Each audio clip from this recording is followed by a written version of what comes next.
These guys were kids from the hood who made a legitimate business, making more money than most hustlers in the streets.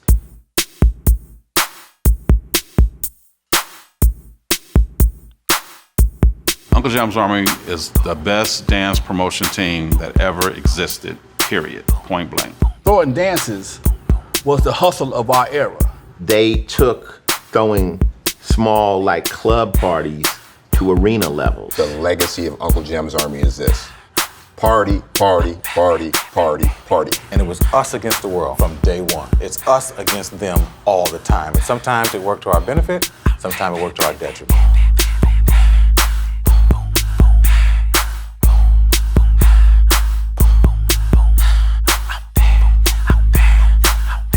We're in my mom's backyard, and we're just questioning ourselves, like, why are we broke? We were broke. I mean, we were like 19, 20 years old.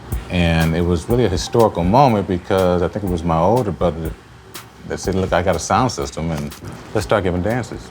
And immediately, the only DJ that ever came to mind was Roger Clayton. The main difference in all the LA promoters was that Roger Clayton had a better selection of music. Roger had a record store. So Roger would get a lot of the records first. Even before the radio stations, he would get the promo copies first. And he would know right away which record was the hot record. Roger was a very good programmer, so he really knew how to tempo a party. At our shows, the dancing never stopped. Roger was a better promoter than I am. All of the different DJ crews were battling each other for territory. Roger would do things that I'm not gonna do. Okay, Roger would not sleep. He would promote all night. He'd be out in the rain, passing out flyers, hanging up posters. Make sure y'all come through Friday night. On Friday night, we having a party Friday night. All right, Friday night, man. It's doing Uncle Jam. Hey, what's happening, bro? Night, it's the sports of Uncle Jam. We worked 15, 16-hour days like it was nothing. You'd wake up the next morning, and everywhere you drove, you saw us. You heard us. It was fiercely competitive. When we would be on the streets, when you're out in those malls, handing out your flyers, we would constantly call each other, hey man, I'm on Rosecrans Central, I see my posters down. We did things to each other that we both probably would be in the penitentiary for. I mean, I've seen guys at Rogers clubs and tore up bathrooms, and Rogers called the police on me, the fire marshal on me. I have actually put on my shoes going to Rogers record store to whoop his ass. We outworked them, and then I think we had a quality of show. You know, Roger was really a stage master. Everybody couldn't get up there and DJ with Roger. You really couldn't, you know, and you shouldn't, because he'd bite your head off and watch it roll off the stage. That was his domain.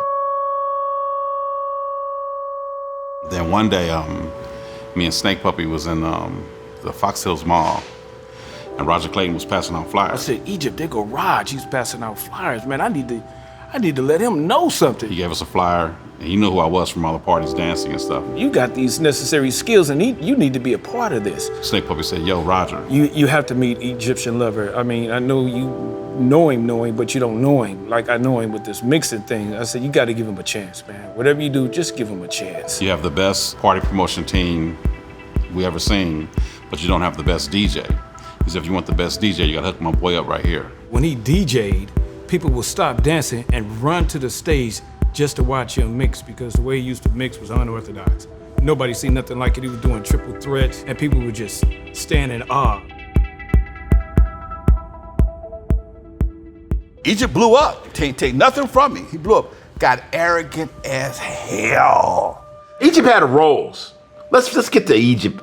Egypt was a motherfucking DJ, and he bought a Rolls in front of everybody. Motherfuckers like, Egypt is getting paid. I don't know where he got the Rolls, but he popped up in LA with a Rolls Royce, and niggas was like, go ahead, Egyptian Lover. Unbeknownst to me, DJs became the talent.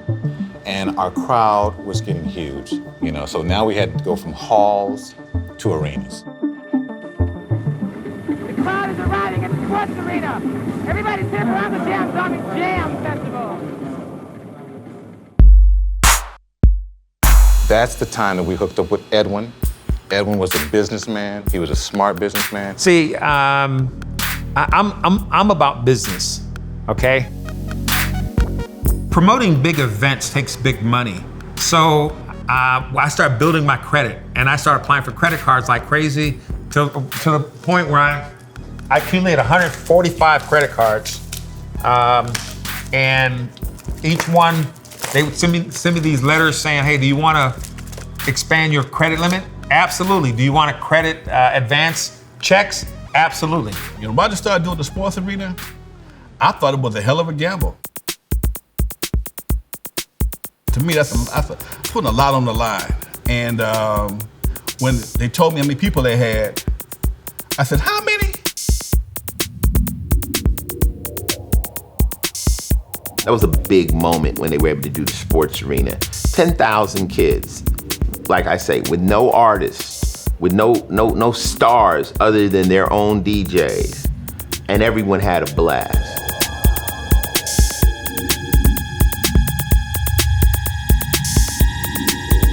If you were on the outside looking in, you, even to this day, have never heard anything like it. First outside, you hear just the beat. You wouldn't hear anything else until you got on the inside. You walk in the doors and boom, like clap, boom, boom. And it was the loudest, most beautiful sound you'd ever want to hear. We didn't know anything about sound when we started. We started doing a dance with 2 speakers, then we got 4, then we got 8, then we got 16. I don't even understand what ohmage or wattage is all about. I just know that if you plug too many amps into one circuit, it's gonna blow out. Testing 1, 2, testing 1, 2. Are you ready, LA? You would see a huge different style mix of people. I'm dressed like Prince, you got your Michael Jackson people, you got your punk rockers, you got the new wave. New wave was in back then, so you had the crazy people with the Devo glasses. You know, you'd say, man, is this a strip club? Is this a formal dance? And everything in between. You would have dudes just show up in trench coat and bikini underwear. Like literally half naked coming to the parties, and you know, that's when the so-called freak was in. And all it was you just grinding on a girl in a rhythm. And the girl would grind back in a rhythm, or they would turn around and you grind on her in a rhythm.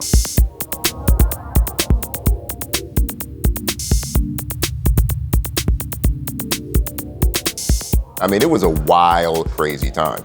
Crazy, crazy time.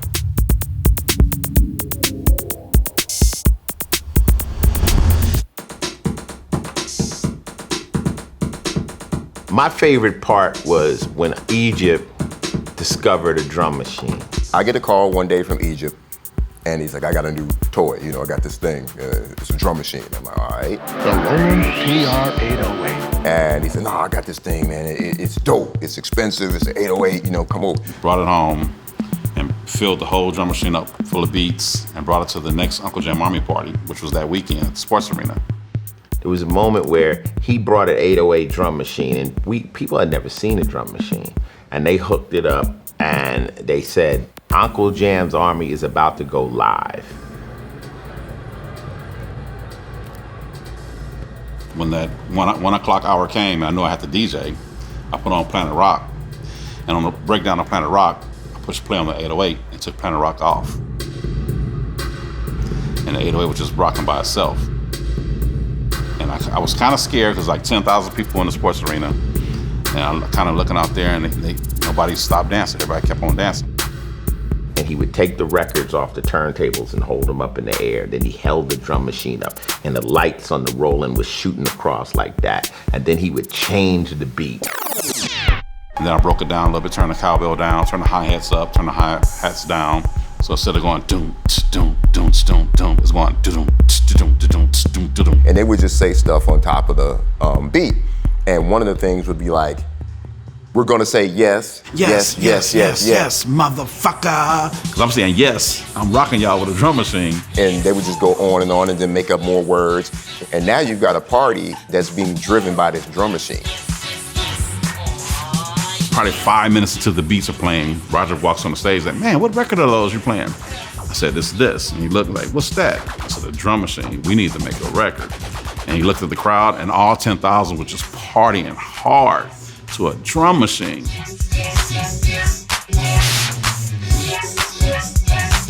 And that turned all of us on the West Coast into performers, as opposed to not only being DJs. because you had Uncle Jam's Army, you had me, you had Dre with the Wrecking Crew and Lonzo. They're doing the same thing. Like, it jumped from yes, yes, yes, and doing this on stage to in the studio making records. And I think that's what killed the scene, is everybody who was DJing started making records and stopped doing parties. Things were, growing beyond us, to be honest with you. Personalities, people are, things started to change. Anytime there's money, there's problems. What you gonna do at a sports arena with 10,000 people? You charging $25. There's a bankroll in the back, 300,000. Who gets that? How do you split that? Who's stealing? Who's paying taxes? It was a lot of money for some young kids to have. They knew they weren't gonna be able to promote forever.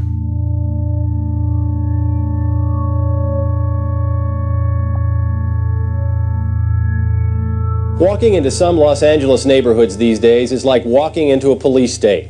So far this week, at least 4 people have died in gang-related violence. After the gangsters started coming to the parties, Uncle Jim Army started to slide just a little bit, but not a lot.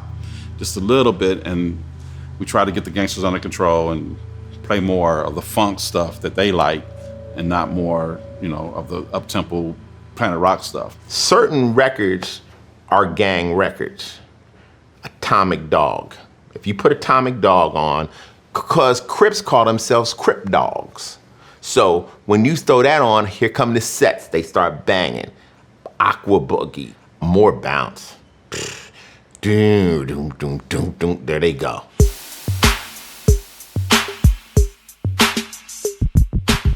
Well, we had a crate of records. In the very back of every crate, there was an emergency song. When we put on Flashlight, gangsters would stop fighting and that's my jam, and start throwing up their gang signs and crip walking and doing and just having fun. And I was like, Roger, how'd you figure this out? I said, the house parties. When they started acting up, I put on this song and they would stop fighting. When we first started doing dances, the gang factor was maybe 5 or 10% of the overall clientele. As time moved on to the late 80s, 50-50. By the 90s, it was 90% gangsters, 10% civilians. LA gangs are nothing like anything else in the world. They're not fucking around. They are little baby armies. And there was always that vibe of, y'all don't fight, the girls aren't gonna come back, because it starts to get so aggressive in there that once, somebody gets shot or once you have, a big gang fight or something, there's no more women. And that ends the party. It got to the point where you couldn't give a dance. You couldn't give a high school dance. You couldn't even give a graduation dance. You couldn't give a prom without somebody getting the shit beat out of them. Everybody wanted to be a goddamn gangster. And it became so fashionable, it just got to the point where I'm through with this. Gangster lifestyle just ruined the opportunities that we had.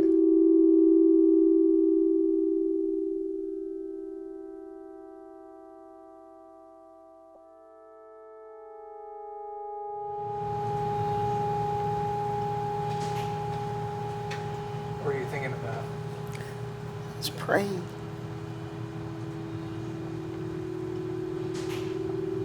Everyone called us workaholics. My brother was the epitome of workaholic. I said, so what are you gonna do today? Okay, so I'm gonna go make the commercial. I gotta go pick up the flyers. I gotta go pay the deposit on the venue. I gotta go get the posters from Kobe. And then I gotta DJ tonight. I'm like, man, that's 6 things. You gonna get them all done? A lot of the kids that were in the area, Roger would let them come to the record store and practice on the turntables. And they have to give their props to him because that guy told me, he said, he came and he met my mom. I was like 12 or 14. And he said, your son has an interest in music and I'm gonna help him. Is it okay if he goes with me and carries a crate? And henceforth, a lot of those kids now are DJs. I mean, these young men, some of them, it's their careers. And his legacy is here. Roger was a real character, okay? Nobody will ever doubt that. To speak to it, I'll give you an example. When we did a dance at the Biltmore, it was during a time when, January through March, when I would tell Roger, let's not do any shows during that time because it rains and people are back in school, and it was a weird time. We never got big crowds in the time. Our thing was summer and Christmas time. And he just had to do this one show in February, and I put up my college money to do the show. It poured down rain. I lost my money. Roger and I were in the car the next day, and I was dejected, man. I felt bad because I don't know what I'm gonna do. I don't got no money, and I'm still in college. And Roger looked at me and he said, Gid, I'm either gonna make it in this business or I'm gonna die trying.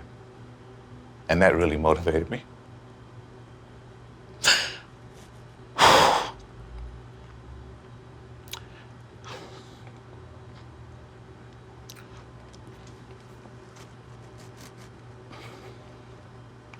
I think about Roger a lot. Roger was determined to make it. You know, by the time he was 13, he knew everything about records. He had more knowledge about the music business than anybody had ever met. And I just appreciated that spirit, you know, because I feel like I was like ready to quit, you know, and with those words, he brought me back up, and then we made history together.